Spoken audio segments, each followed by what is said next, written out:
Alright. Let's do this. Oh, wait a second. Hold on. This is the wrong outfit. Alright. Looking much better. Let's go all the way back to the 1980s so we can talk about how this lovably dumb orange marsupial came to be. Why, you may ask? Well, that's just because that's what I feel like doing today. The year is 1980 something, and there are two tubular dudes we need to know about. Jason Rubin and Andrew Gavin. These two grew up together in school and both loved video games, but that's basically where their similarities end.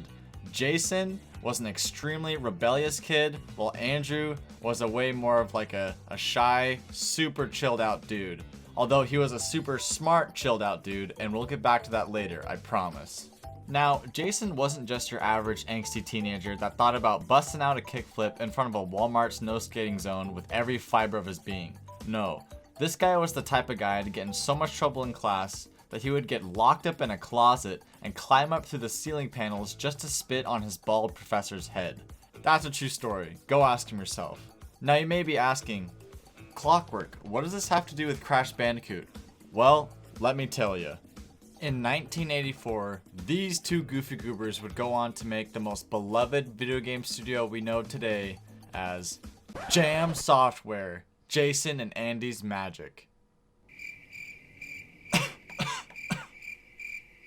Oh yeah, and then just like a year later, they decided to change their name to Naughty Dog. Back in the day, Naughty Dog was known for hit titles such as just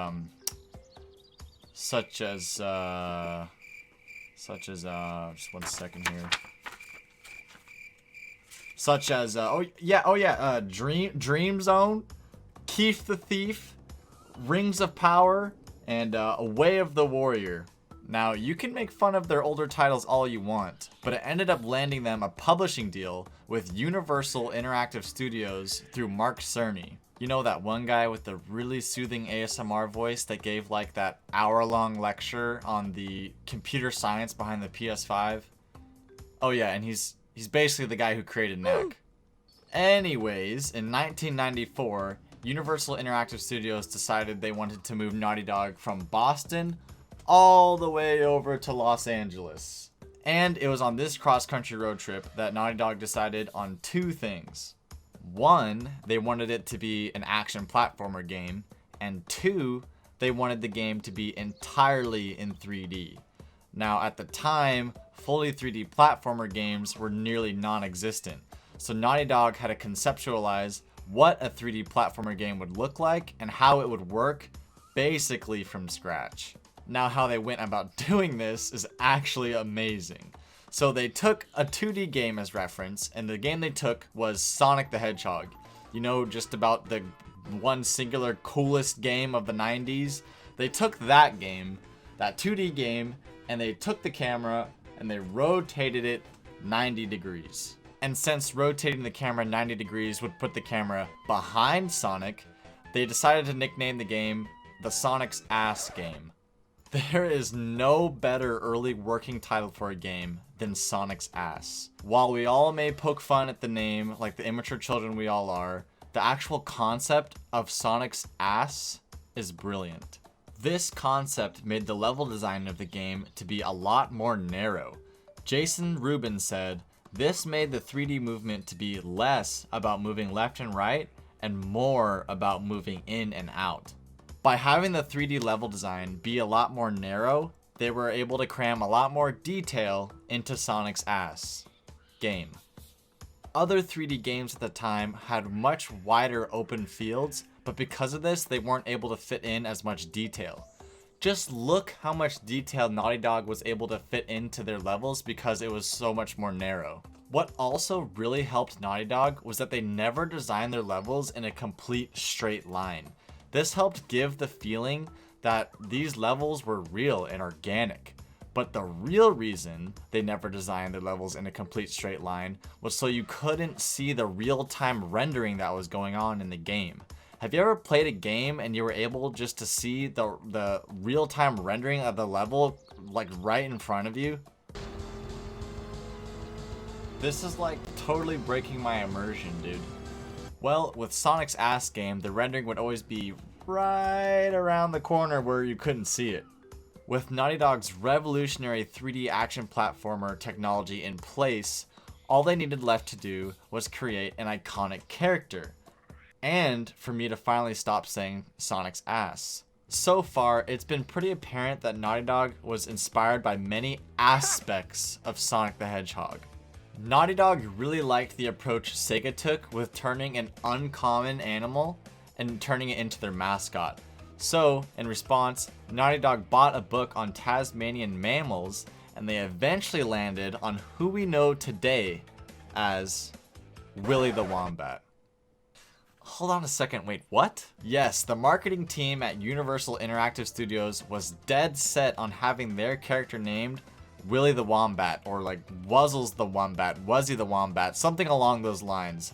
All I know is that Universal's marketing team wanted that really badly. But thankfully, our favorite rebellious boy, Jason, came in and was like, no, I don't care if you guys want Willy the Wombat. Naughty Dog went back to the drawing board with the Tasmanian Mammals book, and they ended up picking a BAND-COOT. Why? Mostly because it sounded cooler. Now, when Naughty Dog pitched the idea of a BAND-COOT instead of a wombat, the marketing team at Universal Interactive Studios got so upset that they actually threatened to quit the project entirely. This is when things started to get really heated between Naughty Dog and Universal Interactive Studios. Just kidding, they just kept going with the BAND-COOT idea and didn't care. While developing the game, Naughty Dog was getting feedback that some of the levels in this game were feeling a little bit barren and empty. So, in response, Naughty Dog decided to implement Wumpa Fruit as a collectible in the game. But they were still getting complaints that the worlds felt empty and that the Wumpa Fruit felt pointless to collect. So they ended up putting the Wumpa Fruit into crates that you then have to break in order to get the Wumpa Fruit. And that was just like the best idea ever, because since this character was constantly breaking crates, they narrowed down the name for this character to be either Dash, Smash, Bash, or Crash. And that is how they finally landed on the name Bash Bandicoot. I'm lying, they chose Crash Bandicoot, which does sound a lot better. But I'd be lying if I didn't say Bash Bandicoot had a certain ring to it. The actual character design of Crash Bandicoot actually took a lot of inspiration from Looney Tunes cartoons, specifically Taz the Tasmanian Tiger, because Taz has this really big face that's attached directly to his body. Like Taz doesn't have a neck, and neither does Crash. Crash Bandicoot has a really big face that is attached directly to his body, and this really big face allowed for Crash Bandicoot to be an extremely expressive character, and it also made it so Crash Bandicoot's face was also really easy to see and distinguish within the game. Naughty Dog really wanted players to be able to see Crash's big expressive face in the game, so that's how they came up with the idea where Crash actually runs towards the camera in certain levels. Also, they really wanted Crash Bandicoot to stand out from the jungle backgrounds that were within the game, so that's how they ended up giving him his iconic orange color. So now Naughty Dog has a 3D action platformer game with a promising character. What they have to think about now is, what console are they going to release this thing on?